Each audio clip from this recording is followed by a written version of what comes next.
Most widows are sedated 2 hours after the funeral. I wasn't. I was sitting on the floor of my dead 8-year-old's room, clutching a teddy bear that held the voice of his killer. The killer was downstairs in my living room, drinking single malt scotch and accepting condolences for the boy he murdered. He thought he was the grieving father of the year. He didn't know I was upstairs, listening to the recording of him mixing the poison. He thought he had buried the truth. He was wrong.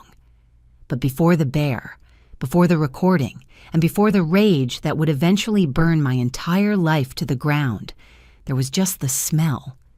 The house smelled like a florist shop had exploded inside a mausoleum.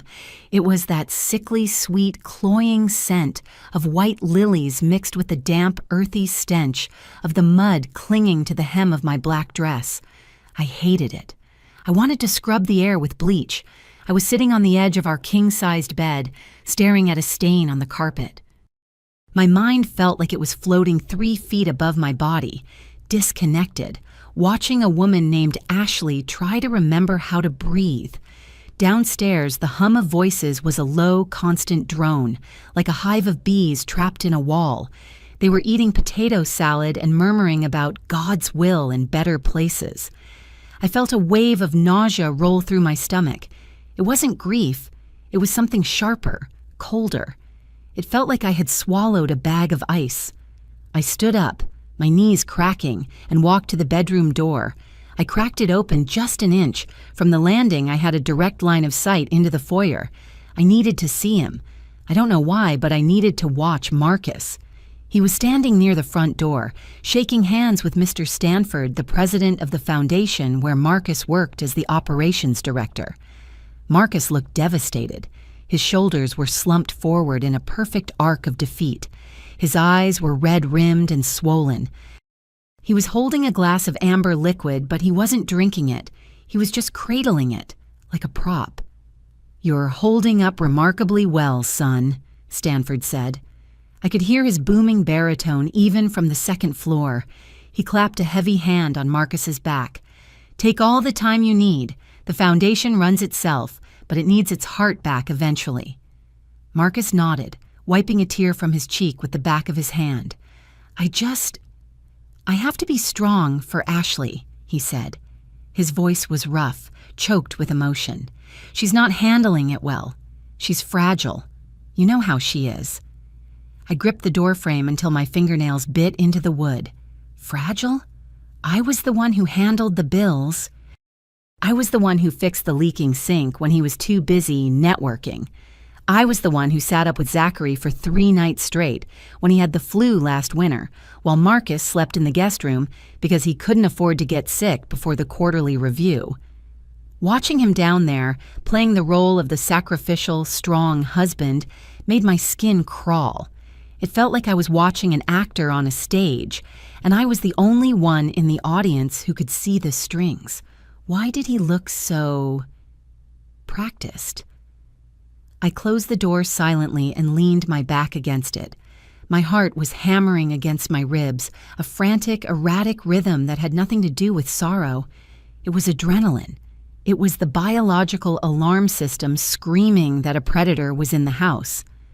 I looked at the framed photo on the nightstand, Zachary holding his track trophy, grinning with that gap-toothed smile that used to light up the entire kitchen. He had been healthy. He had been a ball of kinetic energy, running, jumping, scraping his knees. And then, in 2 months, he had withered away. The doctors called it a rare congenital cardiac anomaly, a sudden failure. I walked over to the bed and sat down heavily. I picked up the photo. "Rare," I whispered. The word tasted like ash. I remembered the way Marcus had insisted on handling the medication during those last weeks. He had been so adamant. "Let me do it, Ash. You're tired. Go sleep. I'll give him his vitamins." Vitamins. That's what he called them. I shook my head, trying to dislodge the thought. It was crazy. It was grief madness. Husbands don't poison their sons. Fathers don't act for an audience at a wake. I was losing my mind. That had to be it. I was just looking for someone to blame because the reality that my son was gone and the universe didn't care was too big to swallow. If you're watching this video, tell me where you're from or what time it is for you. My phone started vibrating on the quilt beside me. The sound was a harsh, angry buzz against the silence of the room. I stared at it. I didn't want to talk to anyone. I didn't want to hear another, "I'm so sorry for your loss," from a distant cousin or a neighbor I hadn't spoken to in 3 years. I let it buzz 3 times. On the 4th, I glanced at the screen. Ms. Vance. Zachary's teacher. I frowned. I had just seen her downstairs 40 minutes ago. She had been crying over the open casket, her face blotchy and raw. She had looked more devastated than half the family. Why was she calling me now? I picked up the phone, sliding my thumb across the green icon. Hello? Ashley? Her voice wasn't normal.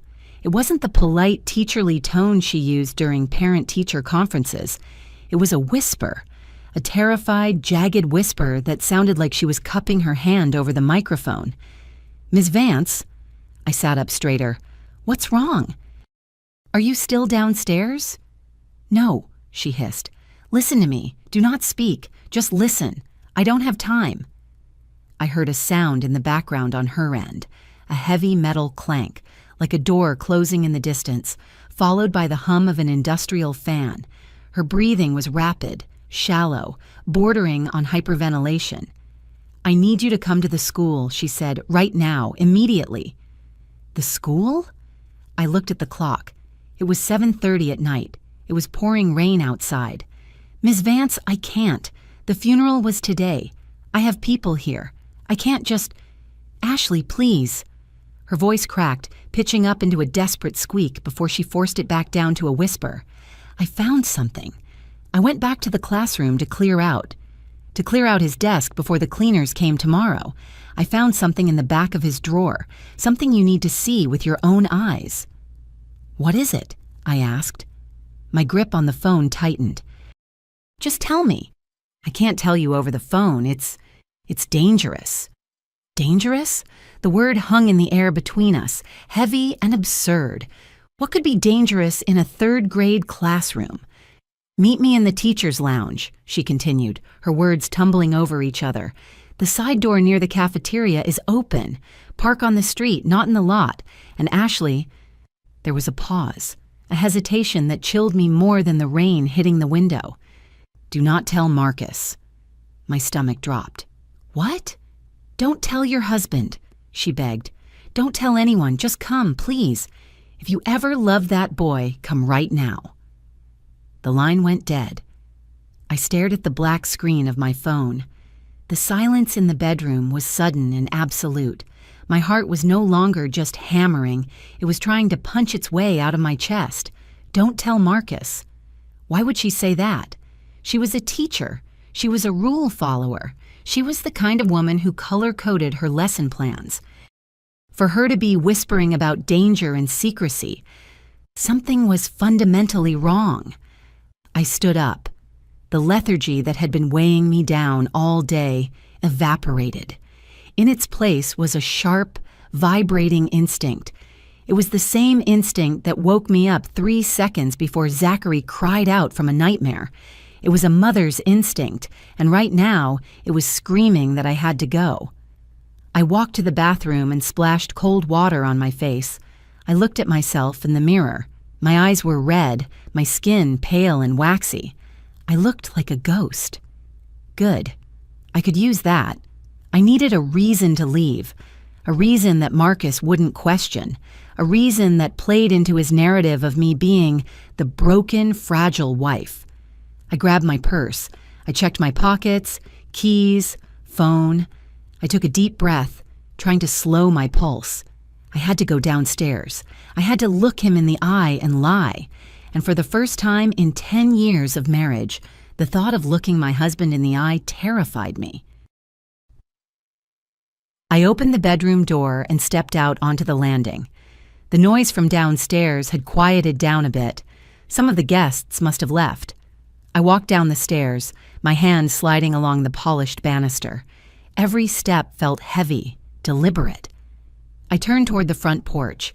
The heavy oak door was open, letting in the cool, damp night air. Marcus was standing there, leaning against the railing, still talking to Mr. Stanford. The porch light cast long, distorted shadows across the wet floorboards. Marcus had a cigarette in his hand. I stopped.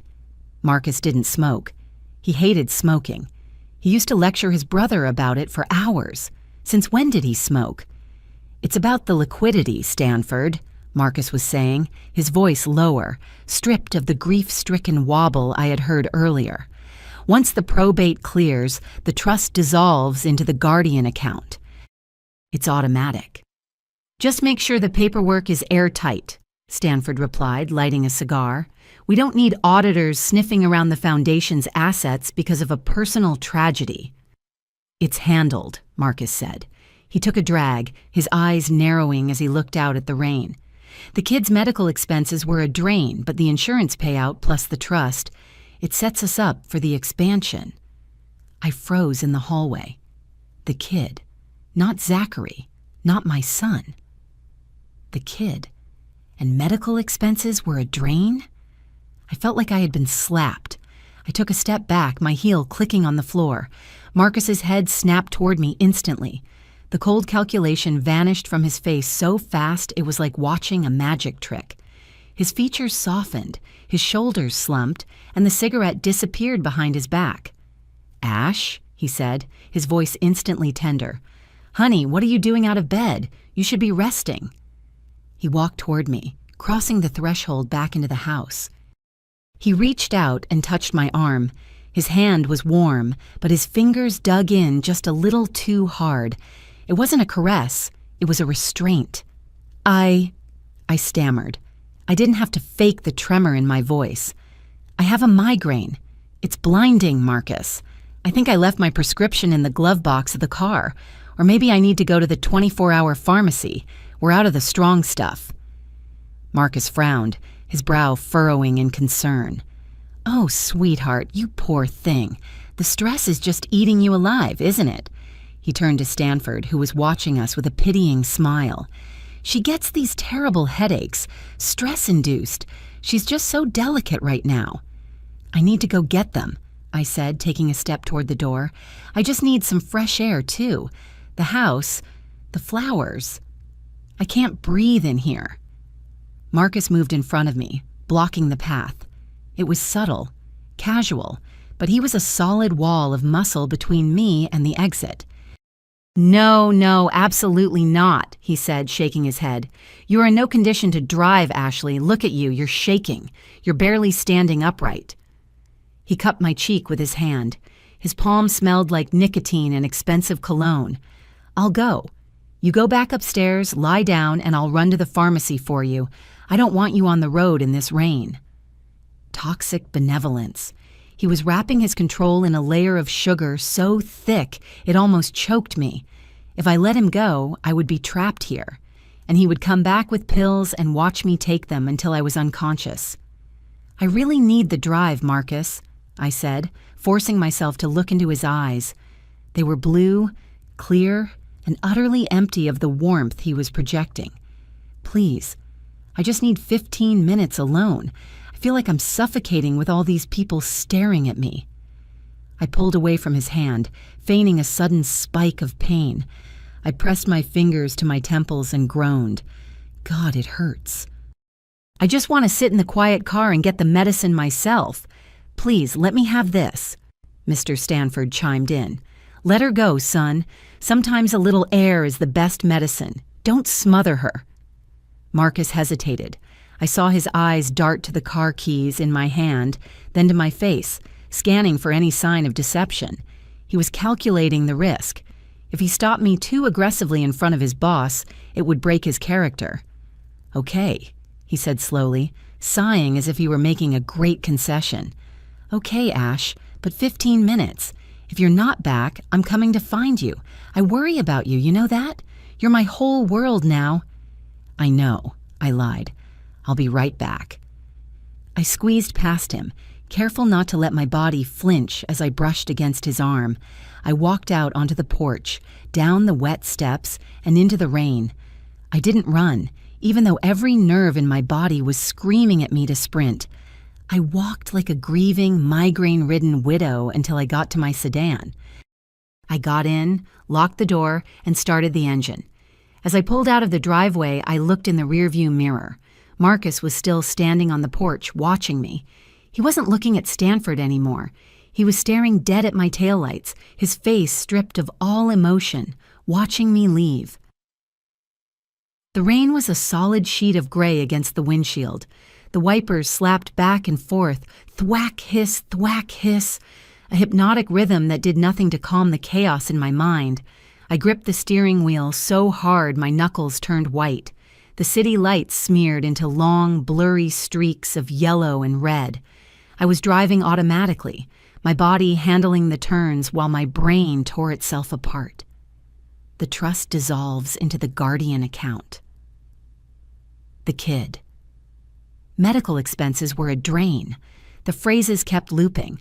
I tried to push them away, tried to tell myself I had misunderstood, but the overthinking engine in my head was firing on all cylinders now. It was pulling up files from the last 3 months, re-examining moments I had ignored. Zachary's illness had started so subtly. A tummy ache here, a fever there. We took him to the pediatrician, Dr. Aris, a man Marcus had recommended, a man who was also on the board of the foundation. I hadn't thought anything of it at the time. Connections were good, right? You want the best doctors. Dr. Aris had prescribed a special compounded vitamin and iron supplement to boost Zachary's strength. It was a thick, red syrup. I remembered the smell of it, metallic, bitter. Zachary hated it. He used to cry and clamp his mouth shut. "It burns, Mommy," he'd sob. "It makes my tummy hurt more." I had tried to stop giving it to him once. I told Marcus, "He hates it. Let's switch to the gummies." Marcus had exploded. It was the only time in 10 years he had ever yelled at me about the kids. He had slammed his hand on the counter, rattling the dishes. "Ashley, the doctor said he needs this specific formula. Do you want him to get worse? Are you a doctor? No, so let me handle it if you're too soft to do what's necessary." I had backed down. I had felt guilty. I had felt like a bad mother for prioritizing my son's comfort over his health. So I let Marcus give him the medicine every night. Marcus, who never did chores, who never remembered to take out the trash, suddenly became the most diligent nurse in the world. He never missed a dose. And every time he gave it, Zachary got a little paler, a little quieter. I slammed my hand against the dashboard. "No," I said aloud in the empty car. "No, no, no." But the doubt was a weed, and its roots were cracking the pavement of my reality. Why did Marcus insist on a closed casket? He said it was because Zachary looked too peaceful. It would break people's hearts. But was it? Or was it because he didn't want anyone looking too closely at the skin, the fingernails? Why was Stanford so involved? Why was he at the house so often in the last month, whispering with Marcus in the study, and now Ms. Vance? Don't tell Marcus. She knew. She knew something. I checked the time on the dashboard clock, 7:45. I was 5 minutes away from the school. The dread in my stomach was heavy, like I had swallowed a stone. I wasn't just driving to a meeting. I was driving toward the end of my life as I knew it. If I was right, if even 1% of my suspicion was true, I was sleeping next to a monster. The elementary school looked like a fortress in the rain. At night, without the noise of children and the bright colors of backpacks, it was just a hulking mass of brick and concrete. The playground equipment looked like skeletons of prehistoric animals rusting in the dark. I didn't pull into the main lot. Miss Vance had been specific. I parked 2 blocks down under the canopy of a large oak tree that blocked the street lamp. I killed the engine and the lights. For a moment, I couldn't move. The silence in the car was deafening. I looked at the dark building. This was insanity. I should be at home. I should be crying into a pillow. I shouldn't be sneaking around like a criminal. Come right now if you ever love that boy. That was the line. That was the hook that dragged me out into the storm. I opened the car door and the rain hit me instantly, soaking my hijab and plastering my dress to my legs. I ran. I kept to the shadows, hugging the fence line until I reached the side gate. It was unlocked, just like she said. I slipped through and crossed the asphalt play area. My sneakers squeaked on the wet ground. Every sound felt amplified. The wind in the eaves, the distant hum of traffic, my own jagged breathing. I reached the side door near the cafeteria. It was propped open with a small rock. I paused, my hand hovering over the handle. Why was the door propped? If Ms. Vance was scared. If she was hiding, why leave the door open for me? Why not wait by the glass and open it when she saw me? A shiver of pure paranoia went through me. It felt like a trap. Don't be stupid, Ashley, I scolded myself. She propped it so you could get in without knocking. She doesn't want to make noise. I pushed the door open and stepped inside. The smell of the school hit me instantly. Floor wax, old milk, and chalk dust. It was a smell that usually meant safety and learning. Tonight, it smelled like abandonment. The hallway was pitch black, lit only by the faint red glow of the emergency exit signs. I knew the layout. The teacher's lounge was down the main hall, past the library on the left. I started walking. I tried to be quiet, but my wet shoes squelched on the linoleum. Squelch, squelch. It sounded like a heartbeat. I passed Zachary's classroom, door 3B. I couldn't look at it. If I looked at it, I would collapse. I kept my eyes fixed on the red light at the end of the hall. As I neared the teacher's lounge, the silence broke. I heard a voice. It was low, muffled by the walls, but distinct. It was a man's voice. I froze mid-step. Ms. Vance hadn't said anything about a man. She said she found something. She said she was alone. Was it the janitor? The security guard? I crept closer, pressing my back against the lockers. The air in the hallway felt colder as I got closer to the lounge. The door was slightly ajar, a sliver of fluorescent light spilling out onto the dark floor like a jagged scar. Should have stayed out of it, Vanna, the voice said. My blood turned to ice. The tone was calm, almost bored. It was a tone I had heard 1,000 times. It was the tone used to discuss mortgage rates or football scores or what to order for dinner. It was Marcus. My brain refused to process it. Marcus was at home. I had left him on the porch 15 minutes ago. He was waiting for me to come back with migraine pills. He couldn't be here. It was physically impossible. Unless he followed me. Unless he knew. Please, Miss Vance's voice trembled. She sounded small, broken. I didn't tell anyone. I just found it. I swear. You called her, Marcus said. I checked the logs on the family plan. You called my wife. I didn't tell her anything. I just asked her to come. Same thing, Marcus sighed. There was a rustling sound like stiff fabric moving. You're making this very messy. I hate messy. Stanford hates messy. I inched toward the doorframe. I had to see. I had to know for sure. I held my breath until my lungs burned. I peeked one eye around the edge of the door. The teacher's lounge was starkly bright. Miss Vance was backed into the corner, pressed against the refrigerator. Her eyes were wide, white circles of terror. Her hands were up in a surrender pose, shaking violently. And there, standing with his back to me, was a man in a black raincoat. He was tall, broad-shouldered. He was holding something in his left hand, a small black USB drive. But it was his right hand that made me stop breathing. His right hand was resting casually in his pocket, but the way he stood, weight on his left leg, head tilted slightly to the side, was unmistakable. He turned his head slightly, just enough for the light to catch his profile. It was him. He wasn't grieving. He wasn't crying. His face was a mask of cold, annoyed indifference. He looked at Ms. Vance the way one looks at a flat tire or a stain on a shirt, an inconvenience. "You have the drive," Ms. Vance sobbed. "Just take it. Just go. I won't say a word." "I know you won't," Marcus said softly. He took a step toward her.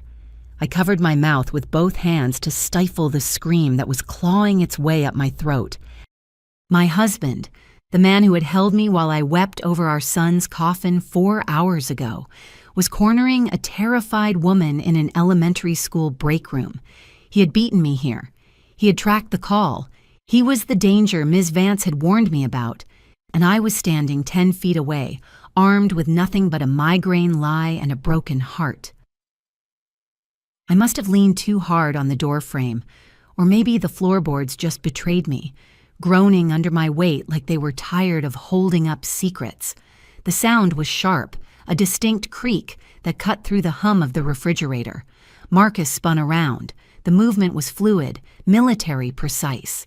In that split second, the light hit his face and I saw the predator. His eyes were wide, alert, devoid of anything human. His lip was curled back slightly like a dog about to snap. My heart stopped. It literally felt like the muscle seized in my chest. I gripped the door frame, my knuckles turning white, waiting for the violence. I waited for him to lunge, to shout, to pull a gun. I braced myself for the end. But then, the switch happened. It was terrifying to watch. The tension drained from his shoulders instantly. His brow furrowed into a mask of confused, heartbreaking concern. The predator evaporated, replaced by the grieving husband I had left on the porch. "Ashley," he breathed, his voice trembling perfectly. "Oh, honey, you found me." He stepped away from Ms. Vance, sliding his hands into his pockets. The USB drive disappeared. He walked toward me, arms open, shaking his head as if I were the one who had scared him. "I didn't want you to come here," he said softly, reaching for me. "I told Vance not to call you if she found anything. I wanted to spare you." I stood frozen. My brain was misfiring, trying to reconcile the man who had just been threatening a teacher with the man now trying to hug me. I stiffened as his arms went around me. He smelled of rain and that distinct metallic scent of ozone. "What are you doing, Marcus?" I whispered. I couldn't look him in the eye. I stared at his collar button. "Why are you here?" "I came for his art," he said. The lie was smooth, polished like a stone. He pulled back and looked at me with watery eyes. "Vance called me. She said she was cleaning out the desks and found his portfolio, the drawings, the watercolors. I couldn't bear the thought of you seeing them being thrown in a trash bag tomorrow. I wanted to bring them home safe before you woke up." He gestured to a cardboard box on the table. It was filled with papers. "I was just telling Ms. Vance how much he loved her class," Marcus continued, his voice cracking. He turned to the teacher. "Weren't we, Vanna?" I looked at Ms. Vance. She was still pressed against the refrigerator, her face the color of old paper. She was shaking so hard her teeth were almost chattering. Her eyes darted from Marcus to me, wide and desperate. "Yes," she squeaked. She cleared her throat, forcing a swallow. "Yes, Mr. Bowman he was just collecting Zachary's things. He's a very devoted father." She was lying. I could see the terror radiating off her like heat waves. She was looking at Marcus the way a mouse looks at a snake. "See?" Marcus squeezed my shoulder. His grip was firm, possessive. "Come on, Ash, let's go home. This place, it smells like him. It's not good for your head." Marcus steered me toward the door. His hand was on the small of my back, guiding me, pushing me. It felt like a gun barrel. "You grab the box, honey," he said to me, pointing at the cardboard container of drawings. "I'll get the door. Vanna, thank you for everything, truly. You've been discreet." The emphasis on the word discreet was slight, but it hit the room like a hammer. I picked up the box. My hands were trembling so badly the papers rustled. I turned to follow him. Marcus was already halfway into the dark hallway checking his phone, confident that he had won, confident that his performance had held. I took a step, but Miss Vance moved. She didn't walk, she surged. She crossed the 3 feet between us in a blur of motion. She grabbed my arm, her fingers digging into my bicep with a strength that shocked me. "Your hijab," she whispered loudly for Marcus's benefit. "It's crooked, dear. Let me fix it." I froze. Marcus stopped in the doorway and turned back, his eyes narrowing. "What's going on?" he asked. "Just fixing her scarf, Mr. Bowman," Vance said, her voice high and brittle. "The rain messed it up. She can't go out looking like this." She reached up, her cold, clammy hands fumbling with the fabric around my neck. Her eyes locked onto mine. They were screaming. There was no color in her face, just pure, distilled fear. I felt her hand slide down the side of my neck. I felt paper. A small, crumpled ball of paper was being shoved into the folds of my hijab, right against my collarbone. "Be strong, Ashley," she whispered, her lips barely moving. Then she mouthed a single word. No sound, just the shape of the letters. "Run." She stepped back, her hands dropping to her sides. There, much better. Marcus stared at her for a second too long. He was calculating. He was wondering if he had missed something. My heart hammered against the crumpled paper hidden against my skin. If he searched me, if he saw it. "Thanks, Vanna," Marcus said finally. His voice was cold again. "We're leaving now. Don't stay late. It's dangerous at night." "I know," she whispered. I walked out of the room without looking back. I couldn't. If I looked at her again, I would break, and if I broke, we were both dead. The walk to the car was a blur. Marcus held an umbrella over me, playing the perfect gentleman, shielding me from the storm while I clutched the box of my dead son's drawings. We took his car. He insisted. "Leave yours," he said. "I'll have Stanford's guy pick it up tomorrow. You're too upset to drive." I didn't argue. I couldn't argue. I just got into the passenger seat of his black SUV and stared at the dashboard. The interior smelled of leather and the peppermint mints he always chewed. It was a smell I used to associate with safety, with family road trips. Now it smelled like a cage. Marcus started the engine and pulled out onto the wet street. He didn't speak. He turned on the radio. Classical music filled the cabin, some heavy, brooding cello piece. It was loud, too loud. I sat with my hands clenched in my lap, feeling the sharp edge of the paper scratching my neck. I wanted to reach up and grab it, to read it right there, but I couldn't move. Marcus was watching me. I could feel his gaze flickering over to me every time we passed under a streetlight. "You scared me, Ash," he said softly, breaking the silence. I flinched. "I'm sorry," I managed to say. I needed to see where he spent his days. The pills weren't enough." "I know," he sighed. He reached over and placed his hand on my knee. His palm was heavy. "But you have to trust me. I'm handling everything. The foundation, the funeral, the finances. I'm doing it all for us. So you can heal. Heal." The word sounded obscene coming from his mouth. I looked at his hand on my knee. It was a strong hand, manicured nails. No wedding ring. He had taken it off because his fingers were swollen from crying, he had claimed this morning. I looked at those fingers and wondered if they had trembled when he poured the poison. Had he hesitated? Or had he just measured out the dose with the same steady precision he used to balance the checkbook? "I trust you," I lied. The words tasted like bile. "I'm just tired, Marcus. I feel like I'm going crazy." "You're not crazy," he said, squeezing my knee. "You're just grieving. It makes us imagine things, makes us paranoid. That's why I need you to stay home, stay in bed. Let me take care of the world." The threat was veiled, but it was there. Stay in bed or else. I turned my head to look out the window, watching the rain streak the glass. We were passing the bridge over the river. The water below was churning, black and violent. "Run," she had said. I was sitting in a locked car moving at 50 miles an hour next to a murderer. There was nowhere to run. When we pulled into the driveway, the house was dark except for the porch light. The last of the guests were gone. The silence of the house felt heavy, waiting for us. Marcus cut the engine. "Go on up," he said. "I'm going to make you some tea, with the special honey you like. It'll help you sleep." Special honey. Poison. Panic flared in my chest. "I don't want tea," I said, unbuckling my seatbelt too quickly. "I feel sick. My stomach. I think I'm going to throw up." It wasn't entirely a lie. The nausea was rolling over me in waves. "Okay," Marcus said soothingly. "Go, take a hot shower. Wash this day off."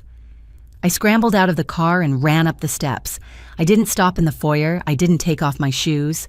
I ran straight up the stairs, my wet dress clinging to my legs, and burst into the master bedroom. I went straight to the ensuite bathroom and locked the door. Then I engaged the deadbolt. Then I dragged the heavy laundry hamper in front of the door. I turned on the shower, cranking the handle all the way to hot. The steam began to fill the small room. I turned on the sink faucet too, letting the water roar. I needed noise. I needed to mask the sound of my own breathing. My hands were shaking so badly I could barely undo my hijab. I pulled the pins out, ripping the fabric until it fell to the tiled floor. There it was, a small crumpled ball of yellow notebook paper, stuck to the damp skin of my neck. I peeled it off and smoothed it out on the granite vanity. The handwriting was jagged, hurried. It looked like it had been written in the dark. It wasn't a heart attack. I saw the toxicology report on the desk before he shredded it. High levels of digitalis. He made me change the grades to hide the absences. He's dangerous. Check the bear. Zachary told me he hid a secret in the bear. Destroy this note. I read it 3 times. Digitalis, foxglove. It caused heart failure. It mimicked natural causes if you didn't look for it. Check the bear. I stared at the paper. My reflection in the mirror was gaunt, wild-eyed. I wasn't crazy. I wasn't paranoid. My husband had murdered our son with heart medication disguised as vitamins. I grabbed the note and shoved it into my mouth. I chewed the dry paper, gagging on the taste of ink and fear, and swallowed it. I couldn't leave it in the trash. He checked the trash. He checked everything. I waited 5 minutes. I splashed hot water on my face until my skin was red. I wrapped a towel around my head. I opened the bathroom door. The bedroom was empty. I could hear Marcus downstairs in the kitchen, the clinking of a spoon against a ceramic mug. He was making the tea. I had 2 minutes, maybe 3. I slipped out of the master bedroom and crept down the hall to Zachary's room. The door was closed. I turned the knob slowly, praying the hinges wouldn't squeak. They held their breath. I slipped inside and closed the door behind me. The room smelled like cedar and stale air. It was exactly as he had left it. The Lego fortress on the floor, the glow-in-the-dark stars on the ceiling. And there, sitting on the bed against the pillows, was the bear. It was a generic brown teddy bear, worn from years of hugging. One eye was scratched. It looked innocent. I grabbed it. It felt light. Normal. Check the bear. I turned it over. The fur on the back was matted. I looked closer at the central seam. It was crooked. The thread was a slightly different shade of brown, thicker than the factory stitching. It looked like someone, a child, had sewn it up with clumsy, desperate hands. I didn't have scissors. I patted my pockets. Nothing. I looked around the room. I couldn't go back to the bathroom for the scissors. Marcus might see me in the hall. I ran to the desk. Pencils, markers, glue sticks. Useless. Then I remembered. The nail clippers. I had left a pair on his dresser last week after trimming a hangnail. I scanned the dresser. There, amidst the action figures, a small silver pair of clippers. I grabbed them and sat on the floor, my back against the bed. I jammed the jaw of the clippers into the thick thread on the bear's back. It was tough nylon. I squeezed. Snap. One stitch broke. My fingers were slippery with sweat. I dug the clippers in again. Snap. I ripped the seam open with my fingers, tearing the fabric. White stuffing spilled out onto my lap like snow. I dug my hand inside the bear's body, pushing past the fluff. My fingers brushed against something hard and cold. Plastic. I pulled it out. It was a small, rectangular digital voice recorder, a spy toy. We had bought it for him at the Science Museum gift shop a year ago. He used to run around recording his investigations of the cat. I held it in my palm. It was small, black, and terrifying. I stared at the tiny play button. My thumb hovered over it. If I pressed this, there was no going back. If I pressed this, I wasn't just suspecting my husband, I was catching him. I pressed it. There was a burst of static, then a rustling sound, then a small, weak voice. "My tummy hurts really bad today," Zachary whispered. The audio was grainy, but it was him. "Dad gave me the red stuff again. It tastes like pennies. Bitter pennies." I slapped a hand over my mouth, tears instantly flooding my eyes. "I told him I didn't want it," the voice continued. "He got mad. His face got all scary. He said I have to be strong, but I don't feel strong. I feel sleepy." Silence, just the sound of breathing. Heavy, wet breathing. Then a door opening. Footsteps. Heavy boot steps. I heard the distinct click of a lighter. Marcus. Then Marcus's voice, clear, close. He must have been standing right next to the bear. "Yeah, Stanford, I'm doing it now." Pause. "No, he's out cold. The dose was double tonight. He won't wake up." My world shattered. The floor dropped out from under me. "Look, stop worrying," Marcus said, his voice arrogant, annoyed. "The grandfather clause in the trust is clear.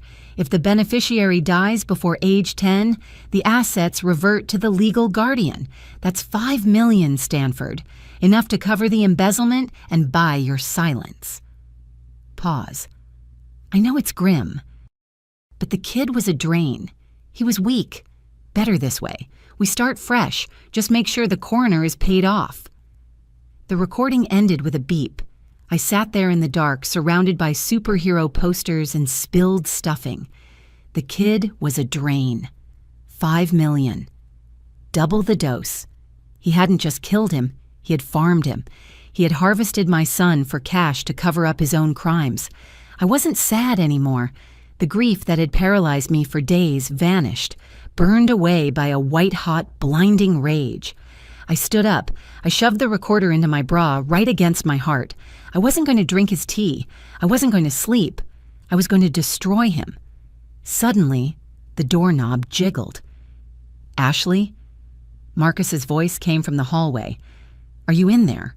Why's the door closed?" He sounded close. Too close. And the toxic benevolence was gone. His voice was hard, suspicious. I looked at the window. I couldn't face him. If I looked at him now, I would kill him with my bare hands, and I would lose. He was stronger than me. I had to run. The doorknob didn't just jiggle. It twisted violently, metal grinding against metal. "Ashley?" Marcus's voice came through the wood, muffled but distinct. I heard a noise. "What was that? Did you fall?" I stood frozen in the center of the room, clutching my chest where the recorder burned against my skin. My eyes darted to the door. I hadn't locked it. I had just clicked it shut. "Lock it," my brain screamed. "Lock it now or you die." I lunged forward, tiptoeing in my socks, and turned the small brass thumb turn on the handle. Click. The sound was tiny, softer than a whisper, but in the silence of the house, it sounded like a gunshot. The twisting stopped instantly. "Why did you lock the door, Ashley?" The concern in his voice was evaporating, replaced by a cold, hard edge. The toxic benevolence was slipping. He wasn't the worried husband anymore. He was the manager dealing with an insubordinate employee. I'm changing," I stammered, backing away toward the window. My voice shook so hard it sounded like I was vibrating. I spilled the tea. "I'm just changing out of the dress." "Open the door, honey," he said. It wasn't a request. I'll help you clean it up. You shouldn't be alone right now. You're hysterical. You're imagining things. Imagining things. I had his confession in my bra. Just give me a minute, I shouted, trying to buy time. Open it, Ashley, now. He pounded on the door, one hard, solid thud that made the superhero posters on the wall shiver. Don't make me break it down, he yelled. I'm doing this for your own good. You're having a breakdown. Open the goddamn door. My heart was beating so fast I could feel it in my throat, a frantic, fluttering bird. He knew. He knew I was in here, and he knew I wasn't changing. He had heard the recording. Or maybe he just sensed the shift in the air, the smell of my fear. I looked at the heavy oak door. It would hold him for maybe 30 seconds, maybe a minute if he didn't want to hurt his shoulder. I turned to the window. It was my only way out. I ran to the window and unlocked the latch. I shoved the sash up. It stuck. Of course it stuck. The humidity had swollen the wood. Ashley! Thud, thud. The wood around the doorframe splintered with a sickening crack. I gritted my teeth and shoved upward with everything I had. My shoulders burned. Move, damn it! With a screech of protesting paint, the window flew up. The storm exploded into the room. Rain lashed my face, cold and biting. The wind howled, drowning out the sound of Marcus's rage on the other side of the door. I climbed onto the radiator and swung my leg over the sill. I looked down. It was dark, pitch black. The only light came from the lightning flickering in the clouds above. Below me, the sycamore tree swayed violently in the wind. Its branches were wet, slick, and terrifyingly thin. I had yelled at Zachary 1,000 times for climbing this tree. It's dangerous, I used to tell him. You could fall. Now I had to jump into it. I grabbed the thickest branch I could reach. The bark was rough and slimy with moss. I took a breath that tasted of ozone and fear, and I launched myself out of the window. My hands slipped instantly. I gasped as my grip failed. I slid down the branch, the rough wood tearing the skin off my palms. My hips slammed into a lower fork of the tree with a bone-jarring impact that made me see stars. I scrambled, kicking my legs wildly, trying to find purchase. My dress, my expensive funeral dress, caught on a snag. I heard the fabric rip, a long, tearing sound. I didn't care. I wrapped my arms around the trunk, hugging the wet wood like a lover. Above me, inside the room, I heard a crash. The door had given way. I froze, pressed against the dark side of the trunk, 20 feet off the ground. Ashley! Marcus's voice was a roar. He was in the room. I saw his shadow stretch across the wet lawn below as he stepped into the light of the bedroom. He ran to the window. I saw his hands grip the sill, his knuckles white. He leaned out into the rain, his head swiveling left and right. "Where are you?" he screamed. "You can't run from me. You have nowhere to go. You have no money. You have nothing." I squeezed my eyes shut, holding my breath. I was shaking so violently that the leaves around me were trembling. If he looked down, if he just tilted his head 45 degrees, a flash of lightning lit up the backyard like a strobe light. For a second, everything was silver and black. The swing set, the fence, the mud. I pressed my face into the moss, praying to a God I hadn't spoken to in weeks. "Don't let him see me, please." "Bitch!" Marcus screamed at the darkness. He slammed his hand against the window frame. He pulled his head back inside. I heard him stomping across the room. He was going downstairs. He was coming out the back door. I had to move. Now. I unhooked my legs from the branch and slid. It wasn't graceful. It was a controlled fall. I scraped my chest, my arms, my thighs. I hit the ground hard, my feet sinking ankle-deep into the freezing mud of the flower bed. I fell forward onto my hands and knees. The impact jarred my teeth. I scrambled up, wiping mud from my eyes. I didn't have shoes. I had kicked them off in the bedroom. I was barefoot in the mud. The back door of the house slammed open. A beam of light from a heavy flashlight cut through the rain, sweeping the yard. I ran. I didn't think about where. I just ran away from the light. I sprinted toward the back gate, the one the gardener used. My feet slipped on the wet grass. I could feel stones and twigs digging into my soles, but the adrenaline was a powerful anesthetic. I felt the impact, but not the pain. Not yet. I threw the latch on the gate and burst out into the alleyway behind our subdivision.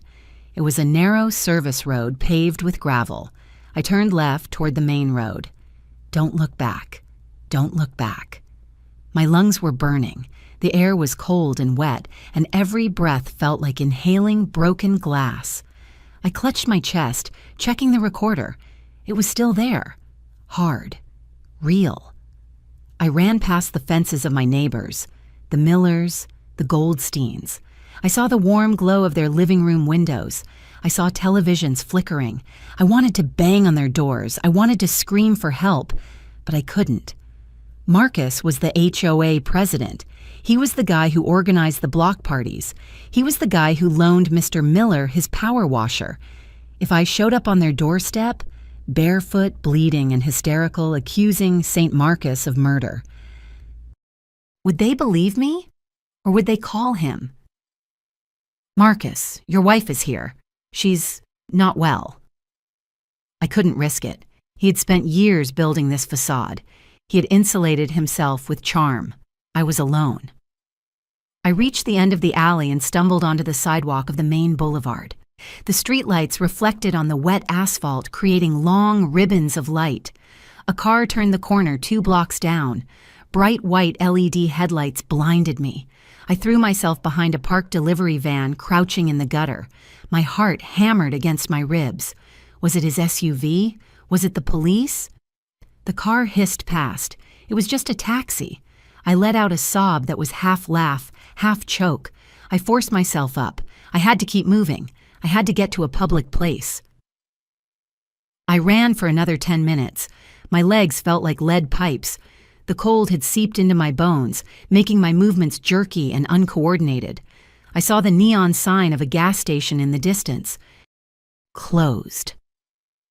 The lights were off inside, but the canopy lights were on. I stumbled under the awning, gasping for air.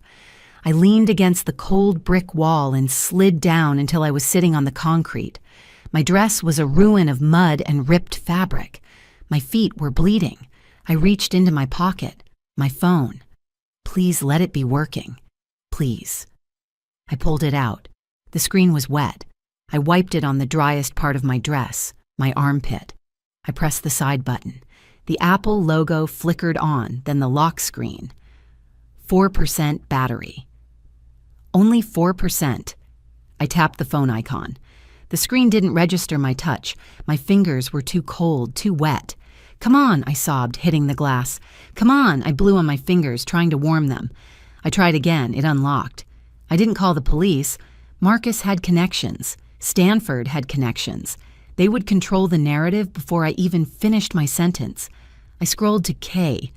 Kevin Mitchell, my best friend from college, the investigative journalist who had told me years ago that Marcus had dead eyes. I hadn't listened then. I pressed call. Ring. Ring. It was 2 a.m. He was asleep. Ring. Pick up, Kevin. Please, God, pick up. Ring. Hello? His voice was thick with sleep. Ash? Is everything okay? Kevin, I choked out. Listen to me. Don't talk. Just come get me. What? What's going on? You sound... Marcus killed Zachary, I whispered, the words rushing out. He poisoned him. I have proof. I have a recording. He's chasing me. The silence on the other end was absolute. Then the sound of bedsheets rustling violently. Where are you? Kevin's voice was instantly sharp, awake. Tell me exactly where you are. The Shell station on Highland, the one near the old bridge. It's closed. I'm hiding under the awning. Kevin, he's coming. I can't stay here. I'm leaving now. Stay out of sight. Don't hang up. I have to, I said, watching the battery icon turn red. My phone is dying. Just hurry. Ashley, wait! The screen went black. I shoved the dead brick of a phone back into my pocket. Now I was truly alone. I pulled my knees to my chest, trying to conserve heat. I was shaking uncontrollably. It wasn't just the cold, it was the adrenaline crash. My body was realizing how much pain it was in. My hands were raw. My feet throbbed. I watched the road. Every set of headlights that appeared in the distance made my stomach drop. A blue sedan passed. Not him. A pickup truck. Not him. 10 minutes passed. It felt like 10 years. I kept replaying the recording in my head. The kid was a drain. He had called our son a drain, a financial liability. I squeezed my eyes shut. I focused on the anger. I needed the anger. It was the only thing keeping me warm. Then I saw it. A beat-up gray Honda Civic with a dented front bumper and one headlight that was slightly dimmer than the other. Kevin. I scrambled up, my frozen joints protesting. I waved my arms. The car swerved into the gas station lot, tires screeching on the wet concrete. It pulled up right in front of me. The passenger door flew open. "Get in!" Kevin yelled. I dove into the seat. The warmth of the heater hit me like a physical blow. It smelled like old coffee and stale cigarettes, the best smell in the world. I slammed the door shut. "Go," I said, my teeth chattering. "Go, go, go." Kevin didn't ask questions. He stomped on the gas. The car fishtailed slightly on the slick pavement, then gripped and shot out onto the road. I looked back. The gas station was empty. No black SUV, no police. I slumped back against the seat, clutching the seatbelt. I looked at Kevin. He was wearing a t-shirt and pajama bottoms, his hair a mess. He looked terrified. He looked at my muddy, bleeding feet, then at my face. "Ashley," he whispered, "you look like you've been through a war." "I have," I said. I reached into my bra and pulled out the small black recorder. I held it up in the dashboard light. "But I have the weapon." We drove in silence for 20 minutes. Kevin kept checking the rearview mirror, his eyes darting back and forth like a metronome. I was shivering in the passenger seat, clutching the heater vent with my good hand. My other hand was wrapped in a greasy rag Kevin had found in the glove box, the blood slowly seeping through the cotton. Kevin reached out and turned on the radio. He needed noise to fill the void. I think he was afraid that if the car was too quiet, I would start screaming and never stop. A soft rock station was playing. Then, the music cut out. The sudden silence made my stomach lurch. "We interrupt this broadcast for a breaking news update," the announcer said. His voice was grim, professional. "Police are currently on the scene at Oak Creek Elementary, where a body has been discovered on the pavement near the east wing." I stopped breathing. The air in the car felt suddenly thin, insufficient. Preliminary reports identify the deceased as a faculty member, a 34-year-old female found by the night security patrol. Authorities are treating the incident as a probable suicide, citing a fall from the roof of the main building. No foul play is immediately suspected. A sound ripped out of my throat. It wasn't a scream. It was a jagged animal noise of pure despair. "No," I sobbed, slamming my head back against the headrest. "No, no, no, they killed her. Kevin, they killed her." "Oh my God," Kevin whispered, gripping the steering wheel. "It wasn't suicide," I yelled, turning to him, grabbing his arm with my bloody hand. "I left her there. She saved me and I left her there to die. Marcus was there. He pushed her." "I know he pushed her." The guilt hit me harder than the cold. I had walked out. I had taken the box of drawings. I had let Marcus lead me away while she stood there, trembling, knowing she was about to be erased. Authorities are withholding the name pending family notification. The radio continued. Kevin reached over and snapped it off. I curled into a ball, pulling my knees to my chest. I rocked back and forth, the seatbelt cutting into my neck. I had thought escaping was the victory. I was wrong. Escaping just meant I was the only loose end left. Kevin's safe house was a dusty one-bedroom apartment on the south side of the city that had belonged to his uncle. It smelled of stale tobacco and mothballs. The blinds were yellowed and brittle. I sat on the sagging beige sofa, staring at a water stain on the ceiling. I had showered. I was wearing a pair of Kevin's oversized sweatpants and a flannel shirt that smelled like cedar. Kevin was sitting at the small dinette table, his laptop open. The digital recorder was plugged into it via a USB cable. He had headphones around his neck. "It's clear," Kevin said, rubbing his eyes. "The audio is clear. We have him admitting to the dosage. We have him talking to Stanford about the money." "Then let's go to the police," I said. My voice was raspy. "Let's go right now. Let's arrest him." Kevin spun his chair around. He looked tired. He looked old. "Ash, listen to me. This is Stanford we're talking about. He owns half the city council. He has judges on his payroll. If we walk into a precinct with a digital file, do you know what happens?" "They arrest the murderer," I said stubbornly. "No," Kevin said gently. "They confiscate the evidence. Then it gets lost, or corrupted, or Stanford's lawyers claim it's a deep fake. AI voice generation is perfect now, Ash. A recording isn't a smoking gun anymore. It's just noise." I stared at him. "So what? We do nothing? Ms.? Vance is dead on the pavement and we do nothing?" "We need physical proof," Kevin said. "We need the bottle, the poison, or the financial trail, something they can't delete." I stood up. The grief that had been drowning me for the last hour began to harden. It crystallized into something sharp and cold in my chest. "He said he incinerated the bottle," I said, remembering the recording. "But he's arrogant.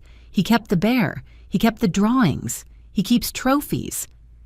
"He might have kept a backup stash," Kevin mused, "or the paperwork for the offshore accounts." I walked to the window and peeked through the slats of the blinds. The street below was empty. "I don't just want him in jail, Kevin," I said. My reflection in the glass looked different. The soft suburban mother was gone. The eyes staring back were hollow and hard. "Jail is too easy. He thinks he's a king. He thinks he's smarter than everyone. I want to break him. I want him to lose his money, his reputation, his freedom. And then I want him to know it was me." Kevin looked at me for a long moment. He nodded slowly. "Okay, then we stop running. We start hunting." It took 3 days for the bruising on my feet to fade enough to walk without limping. 3 days of pacing the small apartment while Kevin worked on the laptop. "I can't just hack the foundation," Kevin muttered on the third afternoon. He was surrounded by empty energy drink cans. "Their firewall is military grade. Stanford is paranoid." "Don't hack the foundation," I said, looking over his shoulder. "Hack the trash." "What?" "The cleaning crew," I said. "Marcus complains about them constantly. He says they're invisible idiots. He never looks at them. He never checks their badges." Kevin typed furiously. "Sparkle City Services, low-bid contractor." "Okay, let's see." He didn't use a magic code breaker. He went to their employee portal and clicked "Forgot Password." He entered the generic admin email address he found on their LinkedIn page.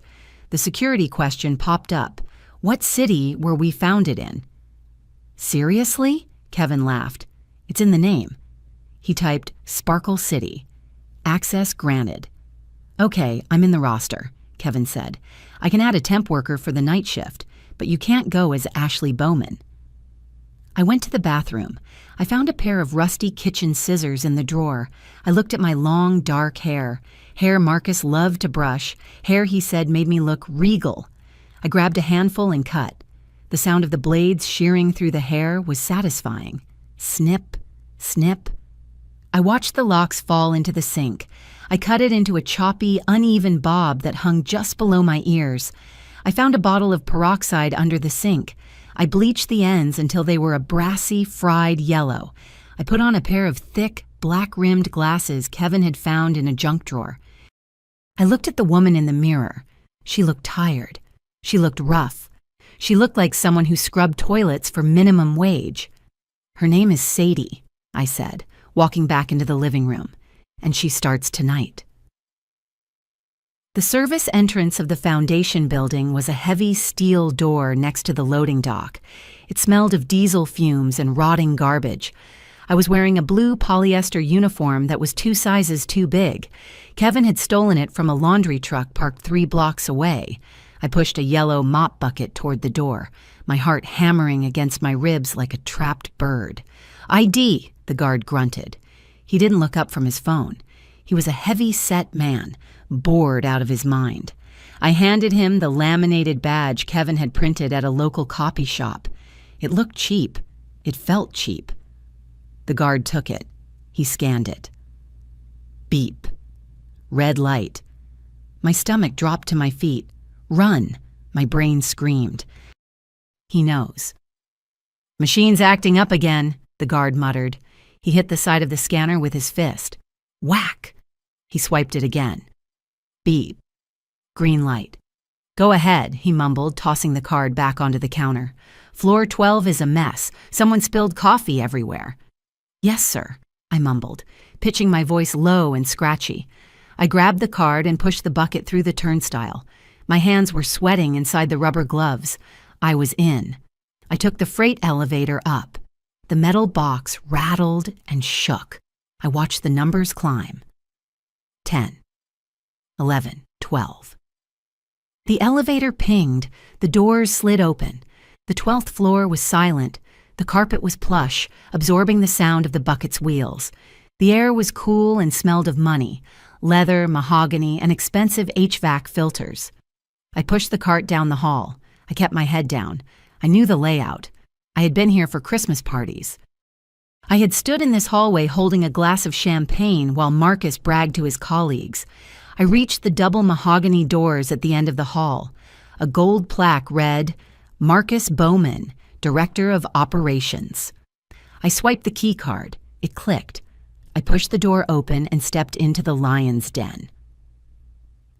The office was exactly as I remembered it. Minimalist. Cold. A massive glass desk dominated the center of the room. Behind it, a panoramic window offered a view of the city skyline, a view Marcus claimed he deserved. I parked the cart against the wall to block the door slightly. I went straight to the large abstract painting on the north wall. It was a chaotic swirl of reds and blacks that Marcus had bought for $10,000 because an art critic told him it was bold. I gripped the frame and swung it away from the wall. There it was, a brushed steel wall. Safe. My breath hitched. I stared at the keypad. 4 digits. Kevin had suggested a brute force hacker tool, but we didn't have time. I had to guess. I tried his birthday. 9/12. Psst. Red light. I tried our anniversary. 15. Red light. Incorrect passcode. 1 attempt remaining. 1 attempt. If I missed it, the system would lock down and alert security. I closed my eyes. Think like Marcus. What does Marcus love? Who does Marcus care about? He doesn't care about me. He doesn't care about his birthday. He cares about ownership. He cares about what he won, Zachary, but not Zachary the person, Zachary the asset, the inheritance. I punched in Zachary's birthday. 0317. Click. The green light flashed. The heavy steel door popped open an inch. I let out a shuddering breath and pulled it open. I reached inside, my hand shaking. I felt papers, passports, stacks of cash wrapped in rubber bands. I pulled out a thick file folder. I flipped it open. It was bank transfer records, shell companies. Project Z listed as a line item with a $5 million payout. This was it. The financial motive. But I searched the back of the safe. I felt around the cold metal corners. No bottle, no red syrup. Damn it, I whispered. He really had destroyed it. I grabbed the folder and the passports. I shoved them into the waistband of my uniform pants, under the baggy tunic. Then I heard it. The ding of the elevator down the hall. Voices.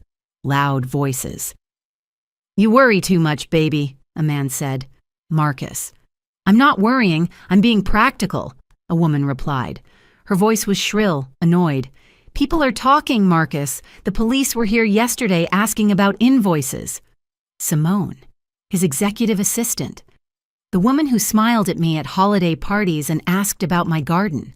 They were getting closer. I looked at the door. I couldn't make it. If I went out now, I'd run right into them. I scanned the room. The desk? No, it was glass. They'd see my legs. The curtains, too sheer. The sofa, a large black leather Chesterfield against the far wall. I dove behind it, squeezing myself into the narrow gap between the leather back and the silk wallpaper. I pulled my knees to my chest and buried my face in my arms. The office door opened. "So let them ask," Marcus said, his voice booming into the room. He sounded confident, arrogant. I showed them the sanitized logs. They thanked me for my time. I heard the heavy thud of a briefcase hitting the desk, then the clinking of glass. He was pouring a drink. "But what about her?" Simone asked. "She's still out there, Marcus. She has the car." "She has nothing," Marcus scoffed. I heard the splash of liquid. "She's a mental case, Simone. She's running on fumes. She'll turn up in a shelter or a ditch in a week, and when she does, she'll just be the grieving mother who snapped. No one listens to crazy women." "I don't know," Simone said. "She looked focused at the funeral." "She looked medicated," Marcus corrected. "Come here." There was a silence, then the sound of rustling fabric. A low giggle. "You're terrible," Simone murmured. "I'm efficient," Marcus said. His voice dropped an octave, becoming that slippery, charming tone he used to use on me. "I cleared the path, Simone. The kid is gone. The wife is as good as gone. The money clears next week. We're going to hit the Amalfi Coast before the ink is dry." I squeezed my eyes shut, tears leaking out onto my uniform. He was planning a vacation. He had murdered our son, and he was planning a vacation with his mistress. "Did you really?"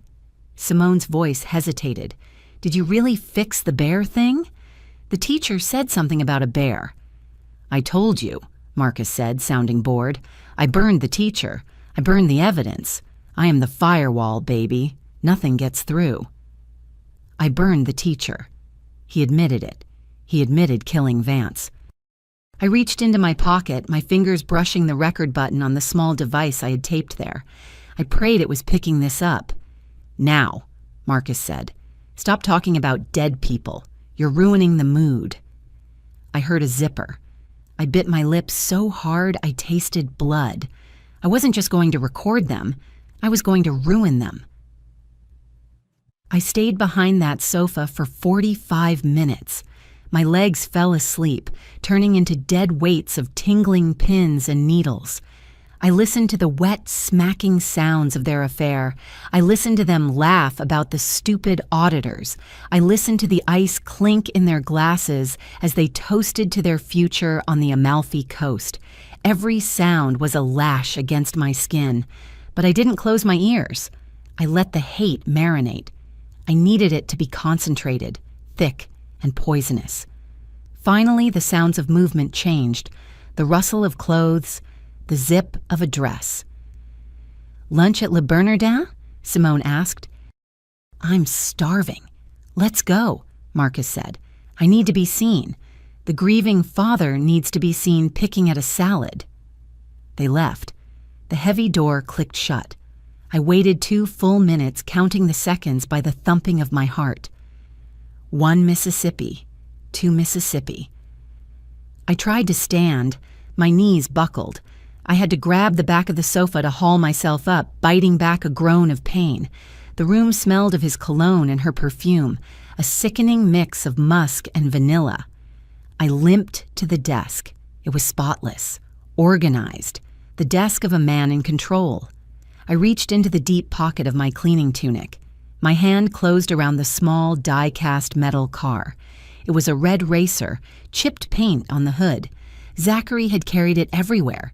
He had it in his pocket the day he died. I had taken it from the funeral home before they closed the casket. I placed the car right in the center of the glass desk. It looked small and violent against the pristine surface. A rusty toy in a sterile world. "Haunt him, baby," I whispered. I grabbed my mop bucket and pushed it out the door. I didn't run. I walked with the slow, invisible plod of the cleaning lady, right past the cameras, right out the service exit, and into the sunlight. Back at the apartment, Kevin and I huddled around his laptop like generals in a bunker. The screen showed a grainy fish-eye view of Marcus's living room. The smart home system was easier to crack than the bank, Kevin muttered, his fingers flying across the keyboard. He used the default installer password, arrogant prick. "He's home," I said, pointing at the screen. Marcus walked into the frame. He looked tired. He loosened his tie and threw his keys on the counter. He went straight for the scotch. Then he stopped. He walked over to the kitchen island. He picked something up. Through the camera resolution, it was just a red blur. But I knew what it was. The toy car. I hadn't just left one at the office. I had left the matching blue one, the one from the set, on his kitchen counter while he was at work. Kevin had slipped in through the back door I unlocked before I fled. Marcus stared at the toy. He looked around the empty room. "Hello?" he called out. The audio from the security camera was tinny. "Now," I said. Kevin hit a key. In the video, the living room lights flickered. Once, twice. Then they dimmed to 50%. Marcus froze. He looked up at the recessed lighting. He aggressively tapped the smart panel on the wall. The lights didn't respond. "Drop the temp," I ordered. Kevin slid a digital fader on his screen, setting thermostat to 55 degrees. On the screen, Marcus rubbed his arms. He poured a drink, his hand shaking slightly. He was a rational man. He was a man of science and numbers. He didn't believe in ghosts, but he was about to. We didn't let him sleep. For 3 nights, we watched him unravel.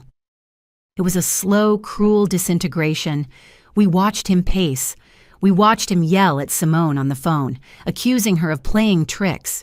"You're the only one who has the key," he screamed at her on night 2. "Stop moving his things. It's not funny, Simone." By night 3, he looked like a corpse. His skin was gray. Dark circles hung under his eyes like bruises. He was lying in bed, staring at the ceiling. It was 3 in the morning. "Cue the audio," I said. My voice was flat. I felt no pity. I watched a man who murdered his son for money lose his mind, and I felt nothing but a cold satisfaction. Kevin pressed play. Through the baby monitor system, which Marcus had never disconnected, a sound filled the master bedroom. It wasn't a scream. It was worse. It was Zachary's laugh, a bubbling, happy sound from a video we took at the beach 2 years ago. "Higher, Daddy, push me higher." Marcus sat bolt upright in bed. He scrambled backward, pressing himself against the headboard. He grabbed the lamp, wielding it like a club. "Who's there?" he shrieked. His voice cracked. "Show yourself." Kevin cut the audio. Silence. Then Kevin played the other clip, the one from the bear. "My tummy hurts, Daddy. Why does the medicine taste like pennies?" Marcus threw the lamp at the wall. It shattered. He curled into a ball, covering his ears, rocking back and forth. "I'm sorry," he moaned. I had to. "He's breaking," Kevin said. "He's ready." "Not yet," I said. "Tomorrow is the gala. Tomorrow we finish him." The Foundation's annual charity gala was held at the Grand Oblivious Hotel. It was a disgusting display of wealth, crystal chandeliers, $10,000 tables, and people pretending to care about children while drinking champagne that cost more than my mortgage. Kevin and I were in the parking lot sitting in the back of his van. We had 3 monitors set up, hooked into the hotel's AV system. "Signal is strong," Kevin said, adjusting his headset. "I'm in the projector loop. They have a file queued up called Tribute to Zachary MP4. It's a montage of sad photos set to Sarah McLachlan." "Replace it," I said. "Uploading The Truth MP4 now," Kevin said. A progress bar appeared on the screen. 20%. 40%.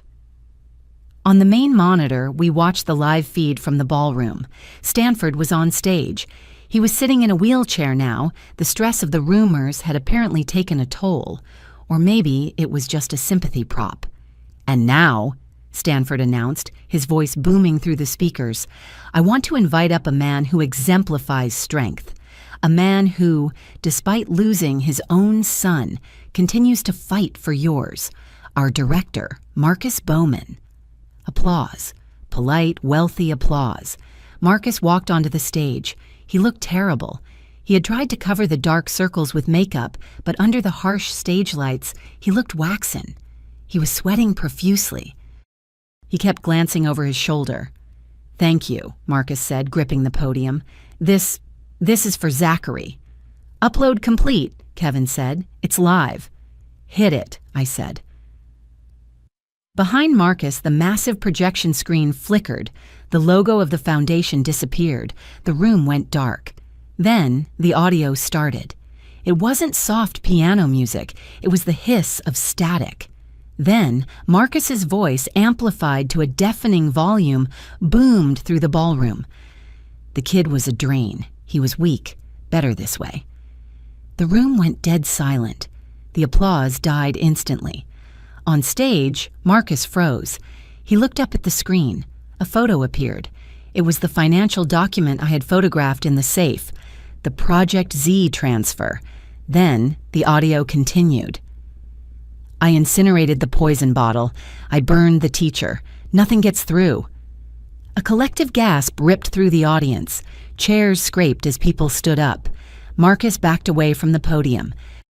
"No," he shouted. "No, that's fake. That's AI. Someone turn it off." The screen changed again. It was a video of Simone and Marcus in the office, recorded from behind the sofa. "We're going to hit the Amalfi Coast before the ink is dry." In the front row, Simone stood up. She looked like she was going to vomit. She turned and ran toward the exit. "It's a lie!" Marcus screamed, his voice shredding. He pointed a shaking finger at the projection booth. "Stanford, you set me up! You did this!" Stanford, in his wheelchair, looked pale. He was frantically signaling to security. "Arrest him!" Stanford yelled, his voice weak. "Get him off the stage!" "You took half the money, you old bastard!" Marcus roared into the hot microphone. "Don't pin this on me! We planned it together!" The crowd went wild. Phones were out. Flashes were popping like strobe lights. It was chaos. It was perfect. Security guards rushed the stage. Marcus saw them coming. The survival instinct, the rat in the corner, took over. He threw the microphone stand at the first guard and jumped off the front of the stage. He shoved a waiter, sending a tray of champagne glasses crashing to the floor. "He's running," Kevin said. "Let's go."